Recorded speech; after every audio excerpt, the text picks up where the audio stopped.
So you're moving to Baltimore City, and you have a $425,000 budget. You want to be somewhere around the harbor, but you want a little bit of elbow room. We think Locust Point is a great neighborhood for this. Welcome to our podcast. Today we're going to go over all of the important Locust Point data points. We're going to go over all the types of real estate you can find at Locust Point. And then we're going to circle back and talk about what you can find for $425,000 in Locust Point. I'm here with Caitlin and Nick. Hey, guys. How are you? Hello. I love Locust Point. It's one of my favorite neighborhoods. Me too. Mm-hmm. Why do you love it, Nick? I think it's like a suburban neighborhood inside the city. You know, it's a pocket neighborhood surrounded by Fort McHenry and, you know, some businesses and stuff, but it's super walkable. It's a lot of young families. Small town in the big city. Small town in the big city. Yep. And to Nick's point, you know, it's on a peninsula. So you don't have a whole lot of people coming through that neighborhood who aren't coming to that neighborhood, which is great. Yeah, it keeps all of the extra traffic, the through traffic. Mm-hmm. They don't have through traffic. You're coming in, you're coming out same way. That's right. Yeah. So let's talk about the data. What's happening in Locust Point? I mean, it's the same realistically as we've talked about in a lot of past episodes, you know, compared to, say, this time last year, since we're using May data. You know, listings are down, 47%, and pendings are down 23%. So it's kind of becoming the same old song and dance as we're seeing everywhere, that there's just not a lot of active inventory. Yep, right. And that's year over year, but closed sales year over year are up 8.3%. In the month. Yeah. In the month of May. So year over year. And that is a similar story that we're seeing, that low inventory, but sales have grown across the spring into the summer market, and we're not quite normal. But what's it doing to the price? It's definitely propping it up. I mean, the pricing is up 10% from May of last year. Yeah, went from $385 to $425 medium sales price, and very, very interesting. Right now, we're at 11 active listings. 5-year average is 19.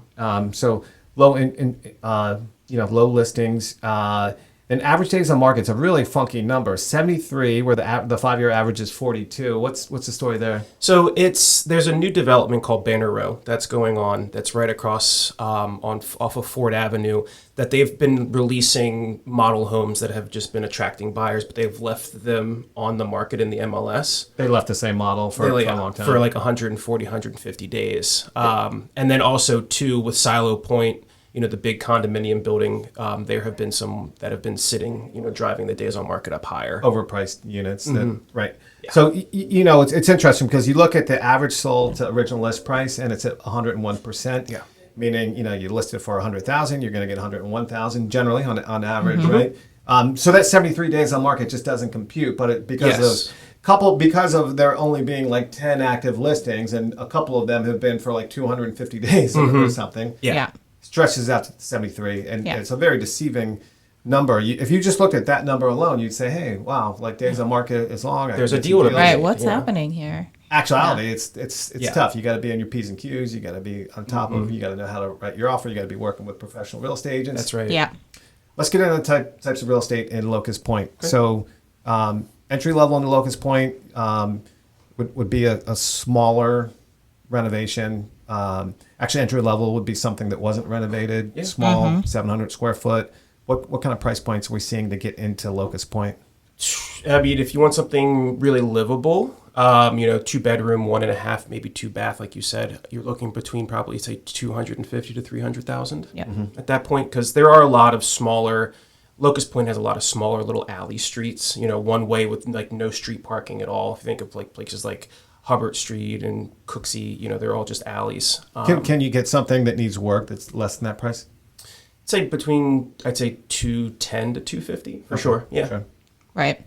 I mean, there was one house in the last 180 days that sold for 162. But that needed work, and a small house, ton of work. Yeah. Okay. Probably alley street. Yeah. All right. So if you get into the more, the more normal size, 1,200 square foot, maybe you got a finished basement, maybe you got a parking pad, updated in the last 10 years. What price point are we talking? That next step up? You're more between $350 and $450, depending on finishes. Yeah. Right. And then once you get into like the newer renovations with a CHAP tax credit, which is a great way to get your tax payment, your annual property tax payment very low for 10 years. What those are towards the higher price point of that range? Yeah. Yeah, I mean, you're talking probably, especially with the chap, you're looking in the 5s to 600 range as they get a little bit as larger. They get a little bit larger, yeah. And then two, you do have neighborhood, like there's little subdivisions of newer townhomes there, like McHenry Point. You have Alta 47, which are newer constructions. They were mid late 2000s that are 2,500 square feet, 3-4 bedrooms. And those can go anywhere probably between like 5 to 700, depending on which neighborhood. That's a really cool thing about Locust Point. It kind of put it on the map with higher prices. Is the new construction over the last 15 years? There are quite a few, whether it's like 100 units or 30 unit, like new construction, 2-car garage townhomes that. It actually might even go back 20 years, a number of projects like that. So if you're looking for a garage townhome, Locust Point, and especially, we always talk about Locust Point is, being close to the action, but like kind of a little bit, a few steps away from it. So it's a great community if you're looking for off-street parking. Some of those new construction homes have 2-car garages and then 2-car parking pads. Plenty of parking. Yeah. All right. Sure.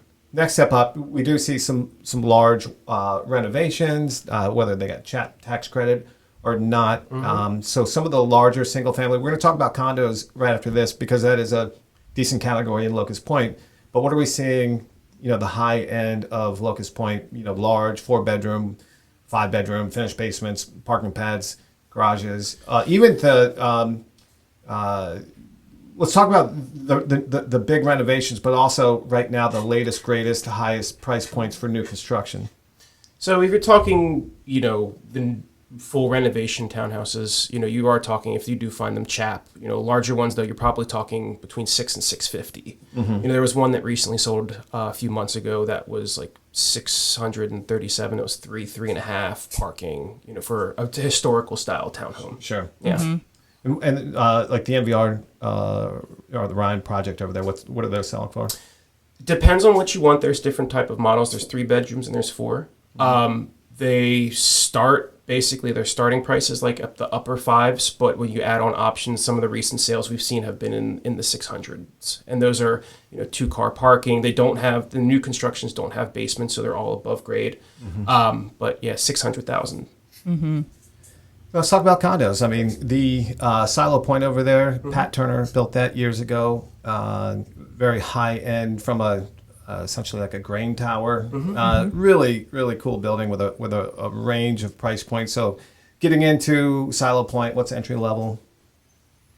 I mean, if you can find, the good thing about Silo Point is they have tons of options. I mean, it is a nicer, more high-end building. So if you're trying to get in at entry level, you're looking for like a 1-bedroom, 1-bath, maybe 1.5. It's in the 300s. Yeah. Yep. But I mean, those units go all the way up into the $3 million range. One recently sold at 3.4, and that was penthouse unit, 5,000 square feet. Like that place was decked out. But yeah. I've been in that place. I was at a Christmas party there, and we walked in and I was like, wait a minute, are we in a public like party room? Because they do have a party room up there as well. And it was just so amazing. It's a really cool spot. Yeah. Stunning. Yeah. And it's really, the views there are great. And the good thing is, if you do want that kind of high-end luxury condo living, there's a lot of options there. I mean, you have, massive 2 bedrooms or smaller 3 bedrooms, one with balconies, massive floor-to-ceiling windows. There's all types and different kinds of variety just in that building. What's really interesting about that building is there are units above the garage that are like townhome type units. It's a very different type of unit. They are very contemporary. You have concrete floors and ceilings on most of them. Exposed ductwork. It's very industrial. Yeah, that post-industrial kind of. Yeah, very modern looking, very sleek, very cool. So since that building was built, a lot has happened around there. Restaurants have built up around there, and it's really become a where it was always kind of like a more affordable alternative to Federal Hill. It has became years ago. It's become a neighborhood that kind of stands on its own as a destination, a place that people are interested in equally as much as Federal Hill. They might have heard about Federal Hill for longer, but when you find out about Locust Point and all the benefits and close to Fort McHenry, all that kind of stuff, it's a really desirable neighborhood. Yeah, I think, living on the South Baltimore Peninsula, I think for a lot of people it's actually more desirable than Federal Hill now, I think, because people do want to be a little bit farther away from, downtown. They want it in something a little bit more quiet, and I think it's become more desirable. The only way I was going to keep my wife in the city was we moved into the Moorings, which is a gated community, so it's great and quiet for our 3-year-old, almost 3-year-old. She would have went to Locust Point because of the very similar like the neighborhood's not gated, but it's like you said earlier, there's no through traffic. It's quiet. The parks are nice. We really like the schools over there. Thomas Johnson's a very popular school. People like to go there. So let's circle back and talk about you have a $425,000 budget. What can you get for $425,000? You can get a pretty nice renovated, but not like just renovated row home. 3 bedrooms, 2 bathrooms. Maybe a parking pad. Maybe a parking pad if you're lucky. Maybe a rooftop deck. It all depends on what inventory is available right now. But yeah, Caitlin really nailed it. It's 2 bedrooms, maybe 3, depending on what kind of finishes the house is. 1,000 to 1,300 square feet. Parking pad, maybe a fully finished basement. But you can at $425, you can really get a really, really nice house for that budget. Yeah. And the problem is, like all the other neighborhoods, it's just low inventory. Yeah. So you just got to keep your eye on the ball, and when one comes on, you got to be ready. You definitely got to be ready. Caitlin, Nick, myself, we're real estate agents with the Greatest Moves team. Our office is here in Fells Point. We love working in the harbor. We love Locust Point. We're in and out of those neighborhoods. Nick actually lives in Federal Hill. Would love to show you around. If you like this content, if you could like this video, if you could subscribe to our channel. In this post, we're going to have 3 years of data continually auto updating. So if you want to keep track of the market, keep on coming back to this video. We also have links to our buyer resource center, our seller resource center. Hope to see you in the next episode. Take care.